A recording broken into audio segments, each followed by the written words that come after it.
length and breadth of Scotland, victims finally able to find their voice and say, "Me too." What I hope to see is the people like me coming forward, raising the issues, send a beacon of hope to other victims, to know that if they do come forwards, you'll be believed. So the most important thing for me is that we do not allow these perpetrators, either acting individually or in concert, to act with that impunity. Bill Storey, another victim, has waived his anonymity and has a challenge to Scottish football. At the end of the day, please just stick your hand up and say, you know something, we're accountable for this, we're responsible. This didn't happen over 2-3 years. This went on for ages. And there's just this head in the sand. Certainly scores, possibly hundreds of victims out there, and to date, not a single football club has issued a public apology. It is both a matter of fact and indeed of legal record that the extensive paedophile rings in Scottish football lead to some of the biggest clubs, to Hibs, to Dundee United, to Rangers, but they lead to one club above all others, and that club is Celtic. Renowned for noise, Celtic's fast becoming notorious for silence. It could soon face dozens of legal cases because of at least 4 paedophiles operating for decades either at the club itself or the now defunct Celtic Boys Club. The Boys Club was for decades a key supply chain of talent to Celtic. Legendary manager Jock Stein took a keen interest. Celtic refused to be interviewed. They claim the Boys Club is, quote, an entirely separate entity. And that claim enrages many, not least lifelong Celtic fans like MSP James Dornan. No, it's a complete nonsense. All the evidence suggests, and I've seen it for myself, that the Boys Club and the football club are intrinsically linked, and that's been going on now for, 30 years and more. This photo of Celtic Stadium in the late 60s shows Celtic Boys Club in the ring, yards from the stadium and physically part of the club complex.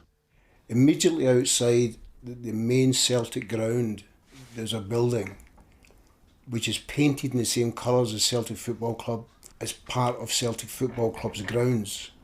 That's where we trained. That's where some of the abuse took place. Gordon Woods was abused by the Boys Club founder, the notorious paedophile Jim Talbot, and he's also agreed to waive his anonymity.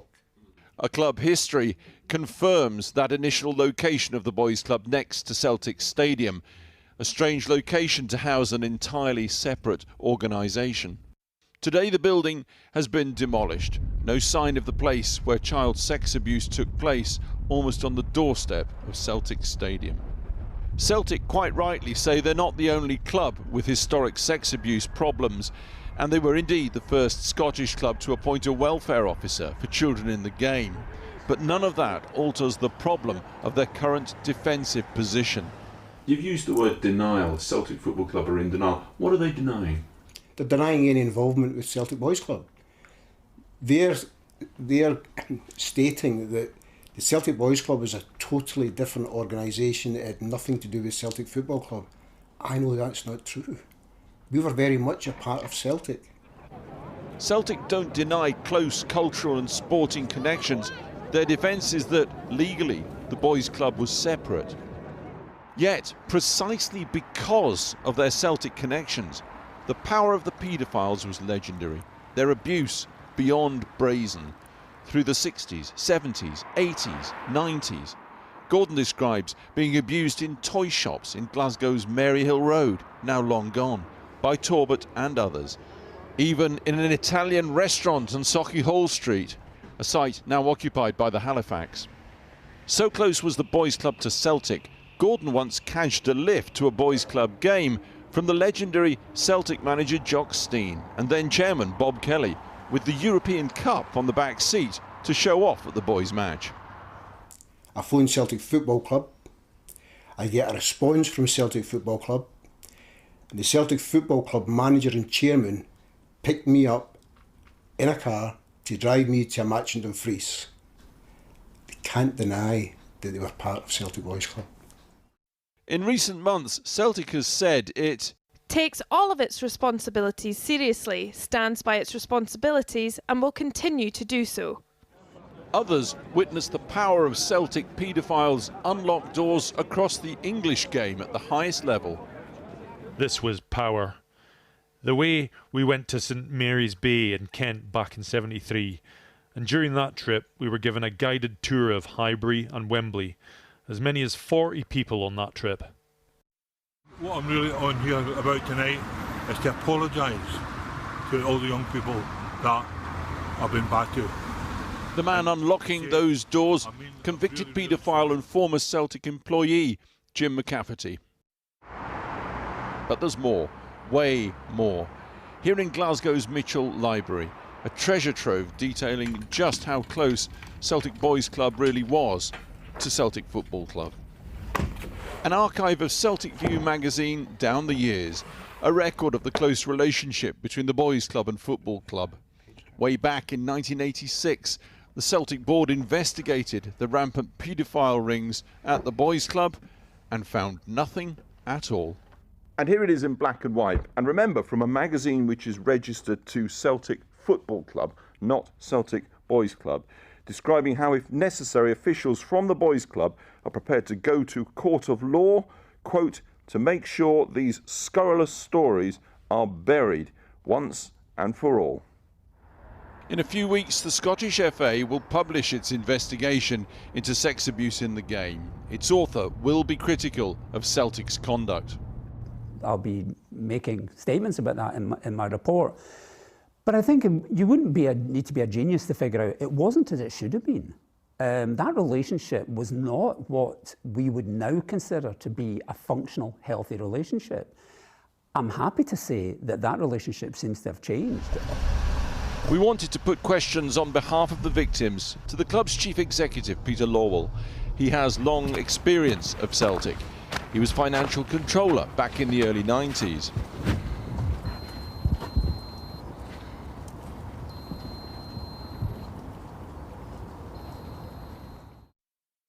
Eventually, Celtic did send us a statement late yesterday afternoon.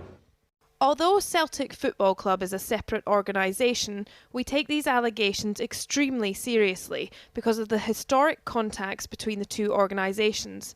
The club reiterates its sincere sympathy, regret and sorrow for those affected. The Mitchell archive shows Celtic have not always taken these responsibilities seriously. Bill Storey was abused by a paedophile with connections to Celtic. To basically turn round and say Celtic Boys Club were a different organisation, they weren't linked to Celtic, I just find, it's farcical. I just don't see why they don't just put their hand up, like Manchester City have done down south, and just say, yeah, we accept responsibility, we accept accountability.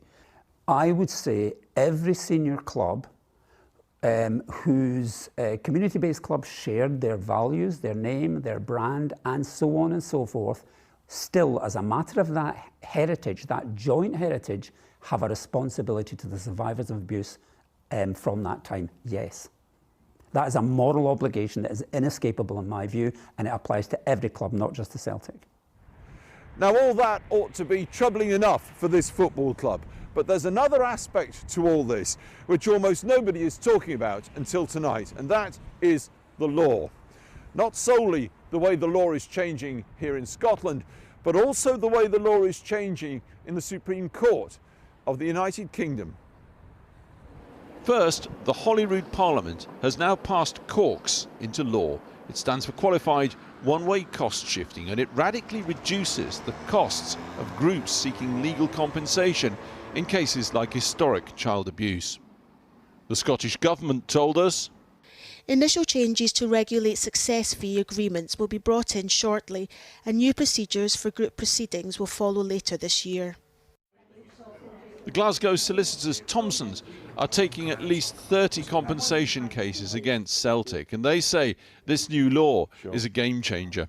If there was ever an area where it was desperately needed for the scales of justice to be balanced, for there to be a level playing field, it's in respect to survivors of historic abuse as they stare down and try to get justice from big powerful and influential clubs such as Celtic.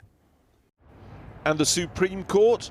Well, a series of recent judgments there shows Celtic could be liable if the activities of the Boys Club were of, quote, direct and immediate benefit to the football club. Now, since the Boys Club was a conveyor belt of talented players to Celtic, the direct and immediate benefit to Celtic is obvious. In short, even if Celtic Boys Club was legally separate, that may no longer help Celtic Football Club, and that could cost millions. In court, as on the park, Celtic could indeed be a club like no other. Alex Thompson, Channel 4 News, Glasgow.